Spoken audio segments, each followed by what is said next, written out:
Willkommen in den Akasha-Chroniken. In diesem Video wirst du erfahren, was es mit den Akasha-Chroniken auf sich hat, was sie genau sind, wie sie funktionieren und vor allem, wie du erlernen kannst, diese zu betreten. Hi, mein Name ist Marco Lorenz und in diesem Video rede ich über das Thema Akasha-Chroniken. Als Bewusstseinscoach und als Bewusstseinsforscher ist es eines meiner Aufgaben, in solche Bewusstseinszustände zu gehen, wo man Informationen aus diesem, nennen wir es mal, Weltengedächtnis erlangt. Und deswegen möchte ich dir in diesem Video 3 Sachen vermitteln. Auf der einen Seite, was sind die Akasha-Chroniken in einer Analogie? Auf der nächsten Seite möchte ich dir Vorteile geben, wenn du lernst, in die Akasha-Chroniken zu gelangen mit deinem Bewusstsein. Und auf der dritten Seite möchte ich dir vor allem eine Technik vermitteln, eine Technik zeigen, wie du mit dieser Technik, wenn du sie geübt hast, leichter in die Akasha-Chroniken hineinkommst und dann sozusagen Informationen beziehen kannst aus dieser Akasha-Chronik. Ich habe hier ein kleines Skript vorbereitet, was ich mit dir gerne durchgehen möchte. Ja? Ich habe hier stehen, die Akasha-Chronik ist das universelle Weltengedächtnis. Ja? Eröffnet Menschen, die sich mit dem Thema Bewusstseinserweiterung oder Spiritualität beschäftigen, einen Einblick in die globale oder universelle Datenbank oder man könnte auch sagen, in frühere Leben, zukünftige Leben oder in Informationen von diesem jetzigen Leben. Ja? Man könnte sagen, das ist so eine universelle Akte, wo eine kosmische Datenbank existiert, die alle Erfahrungen der Menschheit sammelt und speichert. Ja? Jetzt gibt es manche Menschen, die sagen, an sowas glaube ich nicht, ja? Aber daran sollte man schon glauben, weil stell dir Folgendes vor, dass etwas, was existiert, muss ja irgendwo, damit es existieren kann, gespeichert werden. Ja? Als bestes Beispiel, als super Analogie wäre so ein Computerspiel. Das heißt, du befindest dich gerade in einem Computerspiel in der 3D-Welt und jedes Computerspiel, wenn du herumläufst mit deinem Charakter, hat im Hintergrund einen Quellcode, ein sogenanntes Framework, wo das Ganze nicht sichtbar ist, aber es ist ein Code dahinter. Ja? Und so hat genauso diese Realität auch einen Code. Und jetzt ist es immer noch so, dass alles, was in diesem Spiel geschieht, wird irgendwo in einer Datenbank gespeichert, ja, damit die Ereignisse, dass man auf diese wieder abrufen kann, damit das Spiel überhaupt existent weiter fortlaufen kann. Ja. Und diese Datenbank von dieser Realität ist irgendwo verfügbar und die Spieler, die sich in diesem Spiel befinden, können lernen, oder du, in diese Datenbank, zu dieser Datenbank Zugriff zu erlangen. Ja. Ich habe hier eine super Analogie und zwar, stell dir vor, es gibt jemanden, der googelt, du gehst auf Google und suchst nach irgendwas. Ja? Dann gibt es Google als die Plattform, also deine Realität, und dann gibt es aber eine Datenbank, die Google verwaltet, wo Informationen gespeichert werden, damit du einen Input bekommst, das heißt, oder beziehungsweise einen Output bekommst, das heißt, du suchst einen Input, ein Schlagwort und dann greifst du auf die Datenbank von Google zu und holst dir den Output von Google. Ja, und diese Datenbank, wo Google das Ganze gespeichert hat, ist die Akasha-Chronik. Ja? Jetzt einfach nur als Analogie, weil es doch sehr, sehr spirituelles Wort ist und jemand, der an sowas nicht glaubt, sich damit sehr verwirren könnte. Ja? Das Universum würde nicht existieren, wenn es die Informationen, die es selbst erschafft, nicht in der Datenbank speichern und strukturieren würde. So wie wir unsere Ordner im Computer speichern. Ja? Das ist mal als Fundament, als Grundlage zu verstehen. Ja? Ich habe noch was aufgeschrieben und zwar der Begriff Akasha entstammt aus dem Sanskrit und kann mit dem Wort Äther, ja, übersetzt werden. Äther ist sozusagen das Feinstoffliche dahinter, das, was für dich nicht sichtbar ist. Ja? Eine als immaterielle Masse im Universum. Ja, die Physiker nennen das auch oft dunkle Materie oder dunkle Energie. Alles, was irgendwie so hinter dem steckt, was nicht sichtbar ist. Aber aus der Wissenschaft schon herausgefunden wurde, es muss da sein, das hält alles zusammen. Und das sind eben diese Informationen, diese Datenbank, die das Ganze strukturiert. Ja.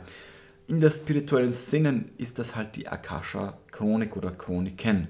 Im Hinblick auf die moderne Anthroposophie ist es ein übersinnliches Weltengedächtnis, ja, in feinstofflicher Form. Ja. Und man könnte auch sozusagen sagen, die Akasha-Chronik ist das Zentrum aller Äther-Ebenen, also aller Ebenen, die alle Ebenen miteinander verbinden, weil es die Datenbank und die Struktur des Ganzen der Realität ist. Sie ist auch eine Mischung zwischen Fraktalen, Geometrien, mathematischen Gleichungen und Algorithmen. Ja. Sozusagen ein Dokumentationsmittelpunkt des gesamten Universums. Ja.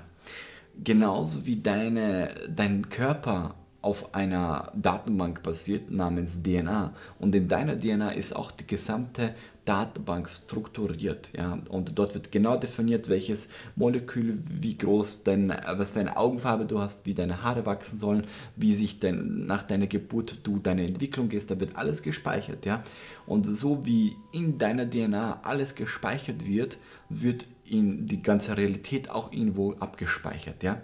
Und da du mit dem verbunden bist, weil wir alle aus Atomen bestehen und diese Atome im Hintergrund aus diesem Äther bestehen, also aus diesem einem Bewusstsein, aus diesem Sein, bist du dasselbe. Das heißt, du bist derjenige, der googelt, du bist derjenige, der die Datenbank verwaltet, du bist derjenige, der den Output dir selbst gibt und in den Raum der Zeit und Nicht-Zeit existiert aus beiden Perspektiven. Ja, das heißt, man könnte sagen, das ganze Universum, wenn du es dir so betrachtest, ist nichts anderes wie ein ultimatives Weltengedächtnis, wo alles miteinander interagiert wie in deinem Gehirn. Ja? Und das Ganze wird dann auf feinstofflicher Ebene abgespeichert. Ja? Vielleicht kennst du die Theorie von holographischen Universum. Und im holographischen Universum ist es so, dass man von der Theorie ausgeht. Übrigens, nicht nur ich bin Befürworter dieser Theorie, sondern auch Elon Musk, der ein Riesenteam von Mathematikern, Wissenschaftlern und so weiter hat. Und er sagt auch, dass über 95% die Wahrscheinlichkeit hoch ist, dass wir uns in einer virtuellen Simulation befinden. Und in dieser virtuellen Simulation, in diesem holographischen Universum ist es so, dass alle Informationen von außen projiziert werden auf einen Fleck. Aus verschiedenen Perspektiven. Das heißt, du könntest dann sozusagen wie beim Kino, deine Hand über das, was projiziert, hintun und dann würdest du sozusagen deinen Schatten sehen. Aber alle Informationen von diesem Film, die projiziert werden auf der Bühne, auf dieser Leinwand, sind in den anderen Punkt enthalten. Ja? Und Wissenschaftler haben herausgefunden, dass in einer Biozelle von uns, also in einer kleinen Biozelle eines Menschen, alle Informationen vom gesamten Universum enthalten sind, also alles, was bisher war im gesamten Universum, alles, was jetzt existent ist und so viel Platz zur Verfügung steht, wie das, was alles noch im Universum geschehen könnte. Das heißt, da in einer Zelle von dir, in einer Biozelle, ist so viel Platzmöglichkeit, so viel Information gespeichert, wie alles, was je war, ist und was sein könnte. Wenn man sich das betrachtet, dann ist es dasselbe Konzept wie das holographische Universum. Und das bedeutet, dass in dir, in jeder Zelle von dir, alle Informationen enthalten sind. Das bedeutet wiederum, dass du Zugriff hast, weil es in dir steckt, auf die Akasha-Chroniken. Gut. Und jetzt fragst du dich, wie kommst du da rein? Ja, und da steigen wir jetzt ein. Ja. Es gibt 2 Praktiken, die du tun kannst, um leichter in die Akasha-Chroniken zu gelangen. Ja? Auf der einen Seite die Qualität deiner Meditation zu intensivieren, das heißt zu lernen, dein Bewusstsein leichter und schneller auszudehnen und gleichzeitig Körper, Geist und Seele in Einklang miteinander zu bringen. Und das geht am besten, indem du Yoga praktizierst. Ja? Ich selbst mache jeden Tag so 20 bis 30, manchmal sogar länger, Yoga in der Früh, koppel das Ganze mit Tensegrity, mache oft die 5 Tibeter dazu, achte sehr bewusst auf meine Ernährung, sprich vegan und glutenfrei und mache halt sehr viel, um Energie aufzubauen, den Aufbau von Energie und die Ausdehnung deines Bewusstseins und deinen Körper zu bewegen, führt dazu, dass du einen Energieüberschuss erzeugst und dann, wenn du dann lernst, noch nicht zu denken und einfach nur im Jetzt zu sein, im Moment zu sein, dann erzeugst du einen Damm und dieser Damm staut diese ganze Energie und dann kannst du dein Bewusstsein sozusagen über diesen Damm bringen und dich verbinden in deine Biozellen hinein und dann Zugriff auf Informationen erhalten, die du sonst nicht zur Verfügung hast im dualistischen Gehirn. Und zwei Menschen, die das sehr gut beherrscht haben, war Rudolf Steiner, falls du die Arbeit von ihm kennst, oder Edgar Cayce.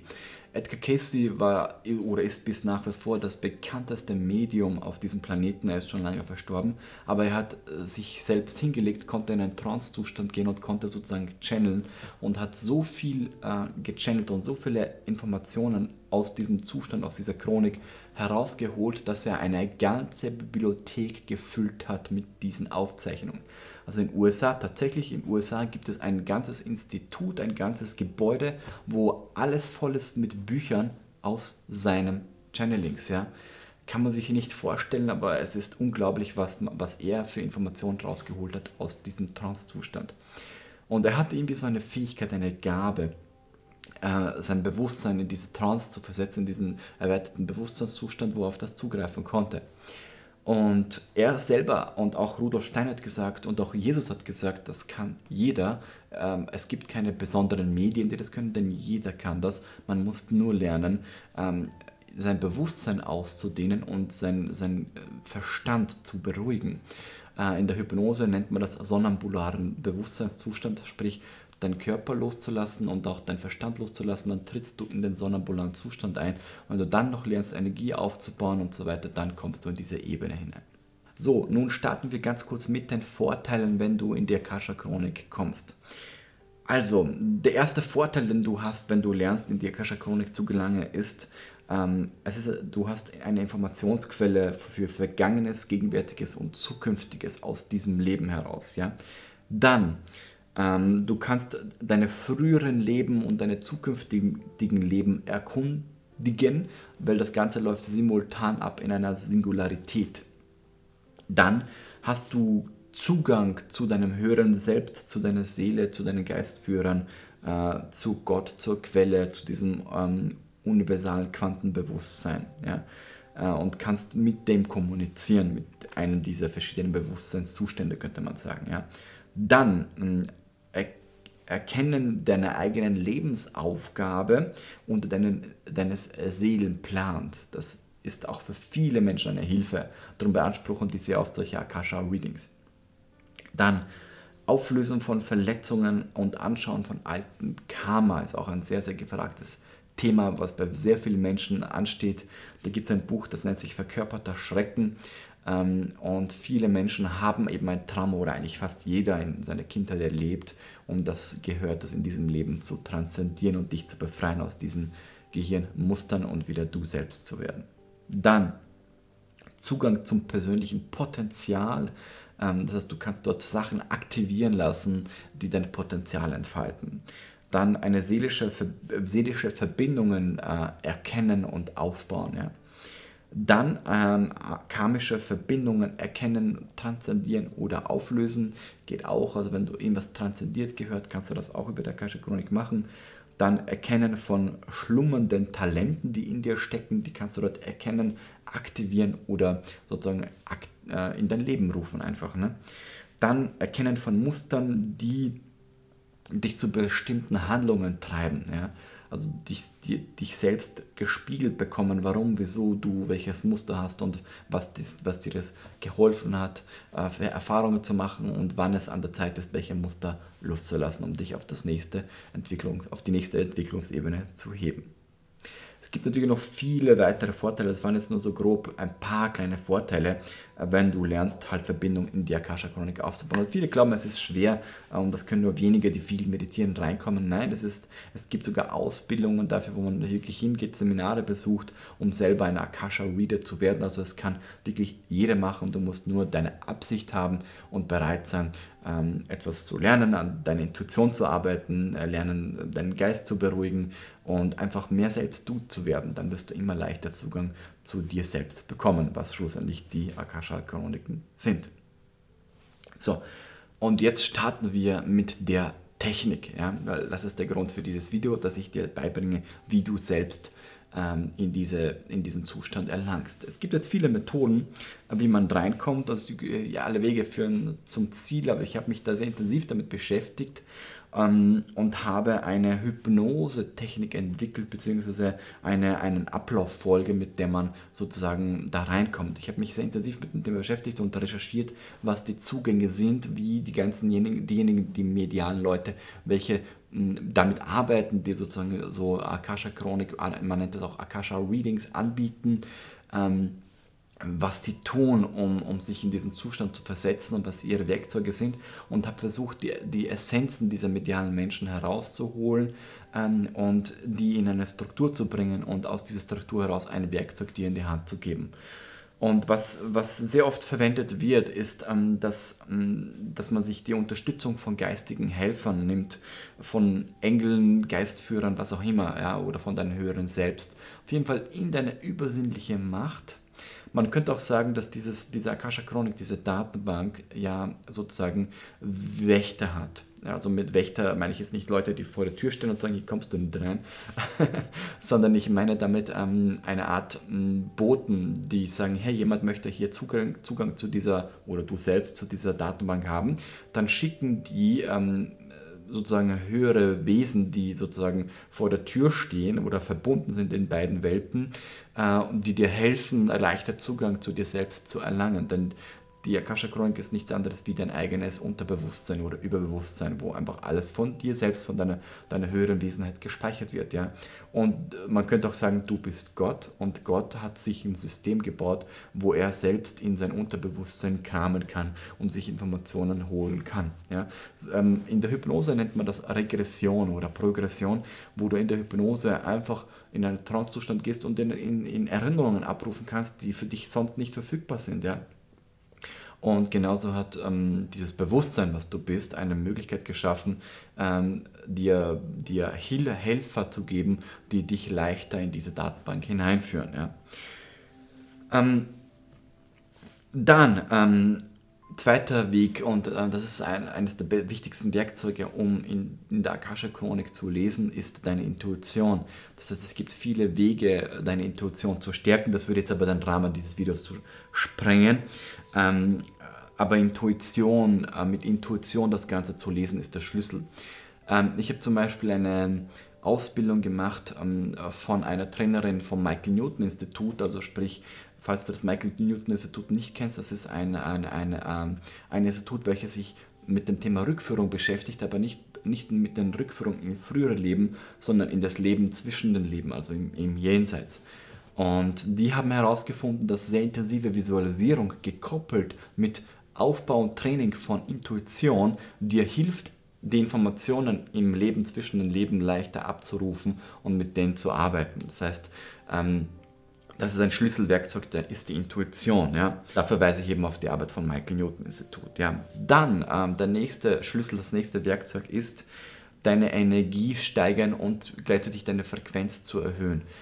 Die Energie zu steigern hilft immer am besten, wenn man sich auf der einen Seite passiv immer ausgeschlafen fühlt, wenn man sich gut fühlt, wenn man wohlfühlt, wenn man regelmäßig, idealerweise täglich mehrmals meditiert. Da erhöhst du automatisch deine Schwingung. Diejenigen, die die Arbeit von Dr. David R. Hawkins kennen ja die Bewusstseinstabelle, und dann wissen die, dass man in dieser Bewusstseinstabelle sozusagen leichter nach oben steigen kann, wenn man sich gut fühlt, wenn man regelmäßig meditiert, in die Freude, in die Dankbarkeit, in die Liebe, in den Frieden und so weiter hineinkommt. Am besten ist es da, eine Morgen- und Abendroutine zu machen, die dir passiv hilft, in die Freude zu gelangen, in den Frieden zu gelangen, in so eine Glückseligkeit. Ja.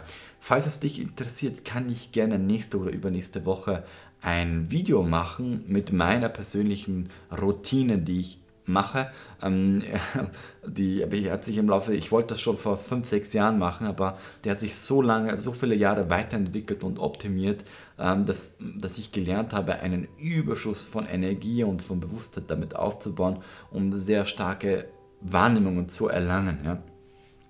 Wenn es dich interessiert, kann ich gerne, schreib es mir in den Kommentaren unten rein, dann erstelle ich nächste oder übernächste Woche ein Video, wo ich dir meine Morgenroutine vorstelle und meine allgemeine Routine des Tages, die ich verwende, um Energie aufzubauen, Intuition zu verstärken, mich passiv in die Freude und Frieden hineinzubringen.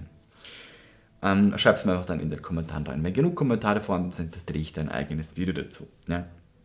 Dann, also wenn du mal sozusagen deine Helfer geholt hast, wenn du wenn du deine Intuition erweckt hast, ja, wenn du deine Energie erhöht hast, deine Frequenz sozusagen, deine Schwingung erhöht hast, ja, ist dann der nächste Schritt, dass du dich selbst wie ein Radio vorstellst und du musst dich fein abstimmen, du musst dich kalibrieren auf die Frequenz der Akasha-Chronik. Die Akasha-Chronik ist wie ein Piepston und wenn du deine eigene Schwingung in deinem Ohr kalibrierst auf denselben Piepston der Akasha-Chronik, dann wirst du connected und ihr werdet eins. Das ist so wie das ISDN von früher. Du wählst dich ins Internet ein und dann hörst du dieses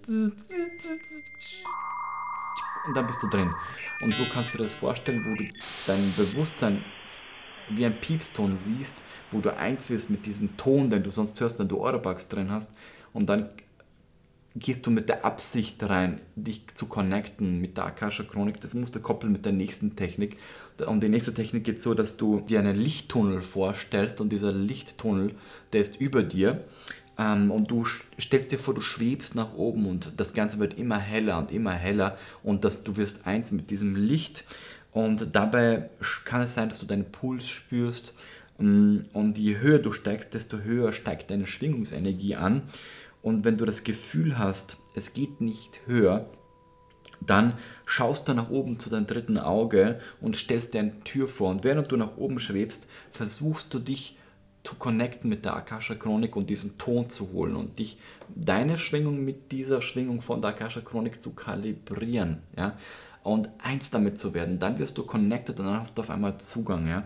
Wenn du dann durch diese Tür gehst, das ist eine Hypnose-Technik, dann kann es passieren, dass es dahinter mal dunkel ist, ja, oder Licht ist oder irgendwas.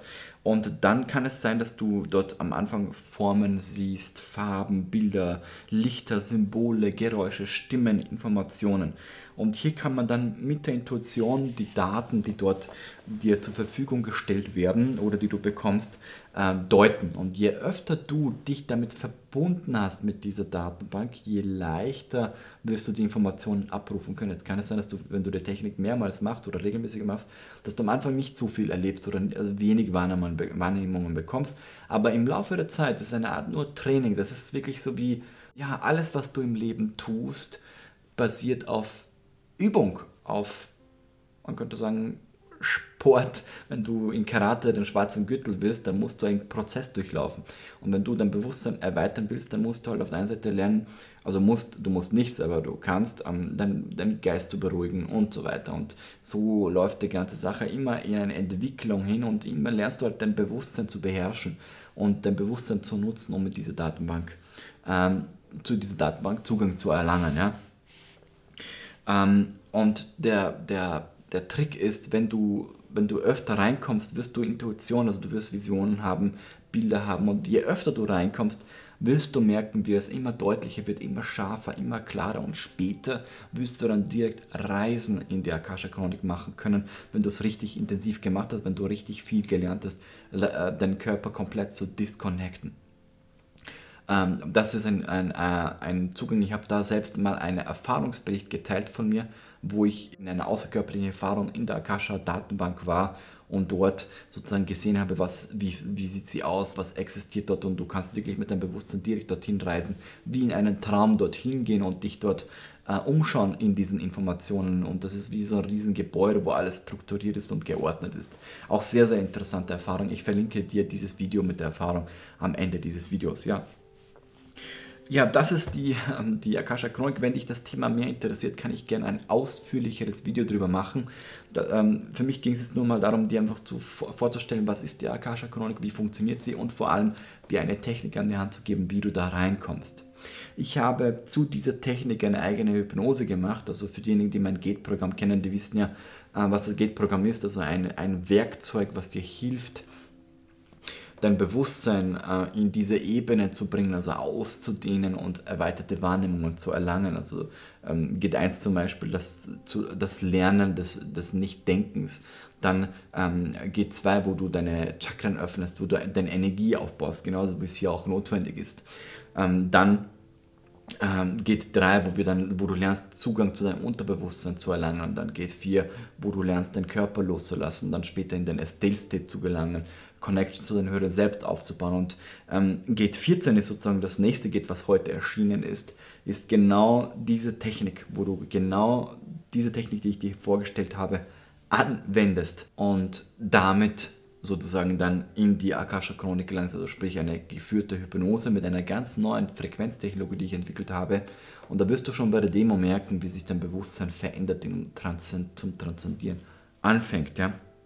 Ich blende hier seitlich dir einen Coupon ein für den Fall, dass du sagst, du möchtest das Ganze nicht so üben, sondern einfach geführt machen. Ich habe da 2 Versionen gemacht. Eine Version, eine Trainingsversion, wo du noch einen Anker bekommst, das Codewort Akasha und eben die Visualisierung mit diesem weißen Lichttunnel, wo du nach oben schwebst, und das wird in der tiefen Hypnose verankert, dass du dann in der normalen Meditation einfach mit diesem Codewort und mit dieser Visualisierung, dass du durch dieses Licht schwebst, sofort oder leichter in diesen Zugang gelangst, und eine Adventure-Version, die dauert 90 Minuten, wo du einfach die ersten 30 Minuten deine Hypnose hast, deine Induktion, und wo es dann nur noch in diese Frequenz, in diesen Zustand geht, weil man hat Studien gemacht mit Menschen, die gechannelt haben, die in diesem Zugang waren, diese Readings gemacht haben, und die hatten halt gewisse Gehirnmuster, und ich habe versucht, diese Gehirnmuster in der Frequenz zu simulieren, damit du dir einfach leichter tust, diesen Zustand zu erleben. Ein Freund von mir, der Thomas Campbell, hat immer gesagt, das kann man sich so vorstellen, wie man möchte Fahrrad fahren lernen, aber es ist viel leichter, du tust dir Stützräder auf, das sind die Frequenzen, und die helfen dein Gehirn darauf zu trainieren, in diesen Zustand zu gelangen und das zu erleben. Ja, so viel dazu. Übrigens ist heute auch noch, für diejenigen, die es noch nicht wissen, das Gate 5, Gate 6 und Gate 10 ein Update erschienen. Ja? Und letzte Woche am Sonntag ist das Update gekommen von Gate 2, Gate 3 und Gate 4. Und die wurden alle komplett neu gemacht, also komplett in MDR umgestellt, komplett neu geskriptet, neue Technologie, neue Musik und einfach verbessert auf jeden Fall. Ne? Gut, in dem Sinne hoffe ich, das Video hat dir gefallen. Wenn du selbst Erfahrungen hast mit der Akasha-Chronik, Erfahrungen damit gemacht hast, schreib es mir unter diesem Video rein. Und falls du sagst, Marco, bitte mach mehr zu dem Thema Energieaufbau, zu dem Thema Morgenroutine, wie machst du das, dann schreib es mir unten in den Kommentaren hinein. Dann werde ich auf jeden Fall ein eigenes Video dazu produzieren und dir einfach meine Routine zeigen, mit der ich arbeite. In dem Sinne, vielen Dank fürs Zusehen. Falls die Routine schon fertig ist, falls du sagst, okay, das passt, dann werde ich sie dir hier irgendwo einblenden, eine Woche später dann, und hier unten findest du dann das andere Video mit meinem Erfahrungsbericht, wo ich in der Akasha-Chronik war, was ich dort erlebt habe. Es wird auf jeden Fall mindblowing, schau es dir auf jeden Fall an. Also, bis zur nächsten Woche, und ich freue mich, dich bald wiederzusehen, und bis bald.